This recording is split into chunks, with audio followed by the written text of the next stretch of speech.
Hello everyone, welcome to JK chef house. ಇವತ್ತು ನಾವು ಮಾಡ್ತಾಯಿದ್ದೀವಿ MMC ಚಿಕನ್ ಫ್ರೈ. ಬನ್ನಿ ನೋಡೋಣ ಬೇಕಾಗಿರುವಂಥ ಇಂಗ್ರೀಡಿಯೆಂಟ್ಸ್ನ. ಚಕ್ಕೆ, ಲವಂಗ, ಏಲಕ್ಕಿ, ಸೋಂಪು, ಜೀರಿಗೆ, ಮೆಣಸು, ಬೆಳಗ್ಗೆ ಮೆಣಸಿನ್ಕಾಯಿ. ಒಂದು ಪ್ಯಾನ್ ತಗೊಳ್ಳೋಣ. ಅದಕ್ಕೆ 1 ಟೀ ಸ್ಪೂನ್ ಎಣ್ಣೆ ಹಾಕಿ ನಾವು ತೊಗೊಂಡಿರ್ತಕ್ಕಂಥ ಎಲ್ಲ ಸ್ಪೈಸಸ್ನ ಹಾಕಿ 1 ಮಿನಿಟ್ ಫ್ರೈ ಮಾಡ್ಕೊಳ್ಳೋಣ. ಫ್ರೈ ಆದ ನಂತರ ಅದಕ್ಕೆ ಒಂದು ಮೀಡಿಯಮ್ ಸೈಜ್ ಈರುಳ್ಳಿನ ಕಟ್ ಮಾಡಿ ಹಾಗೆ ಒಂದು 10 ಗೋಡಂಬಿಯನ್ನು ಸೇರಿಸಿ ಚೆನ್ನಾಗಿ ಫ್ರೈ ಮಾಡ್ಕೊಳ್ಳೋಣ. ಈರುಳ್ಳಿ ಗೋಲ್ಡನ್ ಫ್ರೈ ಬರೋವರೆಗೂ ಚೆನ್ನಾಗಿ ಫ್ರೈ ಮಾಡೋಣ. ಸೊ ಫ್ರೈ ಆದ ನಂತರ ಎಲ್ಲನೂ ಒಂದು ಮಿಕ್ಸಿ ಜಾರ್ಗೆ ಸೇರಿಸಿ ನೈಸಾಗಿ ಗ್ರೈಂಡ್ ಮಾಡ್ಕೊಳ್ಳೋಣ. ಓಕೆ, ಈಗ ನೆಕ್ಸ್ಟ್ ಒಂದು ಪ್ಯಾನ್ ತಗೊಂಡು ಅದಕ್ಕೆ ಒಂದು ಟೂ ಸ್ಪೂನ್ ಎಣ್ಣೆ ಸೇರಿಸಿ ಅದಕ್ಕೆ ಒಂದು ಸ್ಮಾಲ್ ಸೈಜ್ ಆನಿಯನ್ ಕಟ್ ಮಾಡ್ಕೊಂಡಿದ್ದೀನಿ, ಅದನ್ನು ಸೇರಿಸೋಣ. ಚೆನ್ನಾಗಿ ಗೋಲ್ಡನ್ ಫ್ರೈ ಆಗೋವರೆಗೂ ಫ್ರೈ ಮಾಡೋಣ. ಈರುಳ್ಳಿ ಚೆನ್ನಾಗಿ ಗೋಲ್ಡನ್ ಫ್ರೈ ಆದಮೇಲೆ ಅದಕ್ಕೆ 2 ಸ್ಪೂನ್ ಶುಂಠಿ ಬೆಳ್ಳುಳ್ಳಿ ಸೇರಿಸ್ಕೊಂಡು ಹಸಿ ವಾಸನೆ ಹೋಗೋವರೆಗೂ ಚೆನ್ನಾಗಿ ಫ್ರೈ ಮಾಡೋಣ.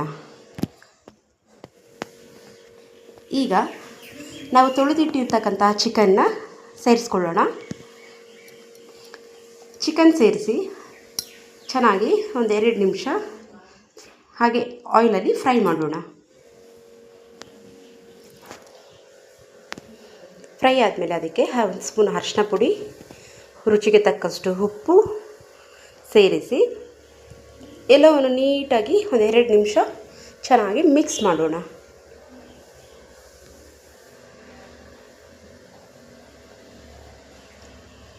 ಮಿಕ್ಸ್ ಆದಮೇಲೆ ಅದಕ್ಕೆ 1 ಕಪ್ಪು ಮೊಸರು ಸೇರಿಸೋಣ. ಮೊಸರು ಚಿಕನ್ ಜೊತೆ ಚೆನ್ನಾಗಿ ಮಿಕ್ಸ್ ಆಗೋಗೆ ಒಂದು ನೀಟಾಗಿ ಮಿಕ್ಸ್ ಕೊಡೋಣ. ಸೊ ಅದಕ್ಕೆ ಈಗ ಚಿಕನ್ ನೀರು ಬಿಟ್ಟ ಮೇಲೆ 2 ಸ್ಪೂನ್ ಖಾರದ ಪುಡಿ, 1 ಸ್ಪೂನ್ ಧನಿಯಾ ಪುಡಿ ಸೇರಿಸಿ ಚೆನ್ನಾಗಿ ಒಂದು 40% ಕುಕ್ ಮಾಡಿಕೊಂಡು ಆದಮೇಲೆ ಅದಕ್ಕೆ ನಾವು ರುಬ್ಬಿಟ್ಟಿರ್ತಕ್ಕಂತಹ ಇಂಗ್ರೀಡಿಯೆಂಟ್ಸ್ ಏನಿತ್ತು ಆ ಪೇಸ್ಟನ್ನ ಈಗ ಸೇರಿಸ್ಕೊಳ್ಳೋಣ.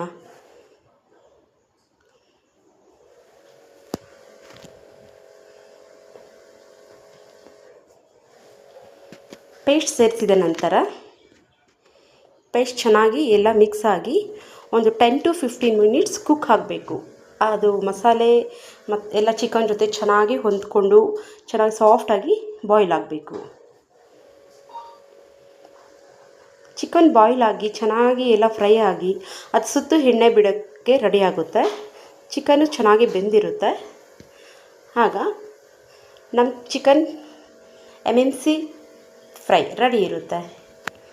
ಈಗ ಲಾಸ್ಟಲ್ಲಿ ಕೊತ್ತಂಬರಿ ಸೇರಿಸೋಣ. 2 ನಿಮಿಷ ಲೋ ಫ್ಲೇಮಲ್ಲಿ ಹಾಗೆ ಬಿಟ್ಬಿಟ್ಟು ಸ್ಟವ್ ಆಫ್ ಮಾಡ್ಕೊಳ್ಳೋಣ. ಈಗ ನಮ್ಮ ಚಿಕನ್ ಫ್ರೈ ರೆಡಿ ಇದೆ. Ready to eat MMC chicken fry. ಈ ವಿಡಿಯೋ ಇಷ್ಟ ಆದರೆ ನಿಮಗೆ ಲೈಕ್ ಮಾಡಿ, ಶೇರ್ ಮಾಡಿ, ಸಬ್ಸ್ಕ್ರೈಬ್ ಆಗಿ. Thank you.